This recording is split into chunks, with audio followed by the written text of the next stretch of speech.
लांब नाही गेले अजूनही, तिथेच आहे. हां, अभिनेत्री म्हणून नक्कीच व्ही-आर-एस घेतलेली आहे. पूर्णपणे व्ही-आर-एस घेतलेली आहे. आणि पण प्रोडक्शन चालू आहे. प्रोडक्शनचे काही कार्यक्रम चालू आहेत, इव्हेंट्स चालू आहेत. काही इन्फॉर्मेटिव्ह कार्यक्रम आम्ही शूट करतो. टीम काम करते पूर्ण त्याच्यावरती.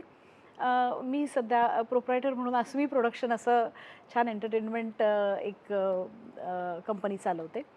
त्याच्या व्यतिरिक्त की एक थॉट असा होता की मी ना फार चूझी माणूस आहे. असं म्हणजे जर बघशील तर माझ्या भूमिका जशा तू सांगितल्यास किंवा मी आत्तापर्यंत जे काही काम करत आले, ते मी फार मनापासून केलं.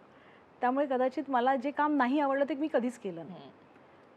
अशा वेळी ठरवलं होतं की जेव्हा खूप छान टॉपला जाईन ना आणि त्यावेळी माझ्याकडे तुम्हाला कुठली भूमिका करायला आवडेल, असा प्रश्न विचारला जाईल, त्यावेळी आपण व्ही-आर-एस घ्यायची.